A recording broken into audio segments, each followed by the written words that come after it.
இப்பதான் நான் விஜய்க்கு பொறுப்பு இருக்குன்னு சொன்னேன். நான் சொன்ன பொறுப்பு வேற. 2வது பாயிண்டா சொல்றேன். முதல் பொறுப்பு, தற்காலிக வெற்றியை பத்தி அவர் கவலையே படக்கூடாது. அவருக்கு இருக்கிற வயசு, அவருக்கு இருக்கிற ஆர்வம், அவர் அந்த ஆர்வத்தில் நேர்மை இருக்கா இல்லையா, இல்லை இவரும் 10ஓட 11 தானா, இதெல்லாம் நம்ம பின்னாடி நம்ம ஒரு உறுதிப்பட பேசலாம். இப்போ யூகமா போய் ஒருத்தர் ரொம்ப விமர்சிக்க நான் விரும்பல. குறைஞ்சபட்ச நேர்மை இல்லைன்னு ஒரு விஷயத்தை மட்டும்தான் நான் சொன்னேன்.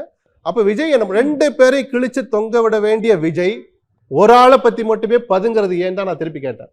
அவர் எதிர்காலத்தை மனசுல வச்சு அவர் தன்னை வளர்த்துக்கிறதுக்காக, சுயநலத்துக்காகவாது இந்த சொசைட்டிக்கு நல்லது செய்யணும்னா இந்த 2 பேர் முடிஞ்சிருக்கு. இனிமே ஃபீல்டுக்கு வரும்போது மேபி அவர் இப்பவே அவர் பதுங்குறாரு.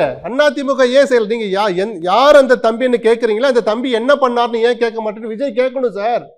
ஏன் கேட்க மாட்டாரு? ஏன்னா அதுல ஊழல் ஒளிஞ்சிருக்கு. அந்த ஊழலை எடப்பாடியும் பண்ணார். அந்த ஊழல் பண்ண எடப்பாடியை ஸ்டாலின் பாதுகாக்கிறார். ஸ்டாலின் வாங்குற காசை பத்தி அவர் பேச மாட்டார். பரஸ்பர கைகோத்துக்கிறீங்கன்னு அவர் சொல்றாரு தெரியுமா? பிஜேபி திமுகவையும். ஏன் நீங்க அதிமுக பிஜேபி பத்தி ஏன் அவர் பேச மாட்டாரு? இந்த பொறுப்பு அவருக்கு இருக்குன்னு நான் ஒரு பத்திரிகையாளர் நான் எதிர்பார்க்கிறேன். அவர் வெளியில வரணும். 2 பேரை கிழிச்சு தொங்க விடுங்க. 2 பேர் பண்ற தப்ப மக்களுக்கு சொல்லுங்க.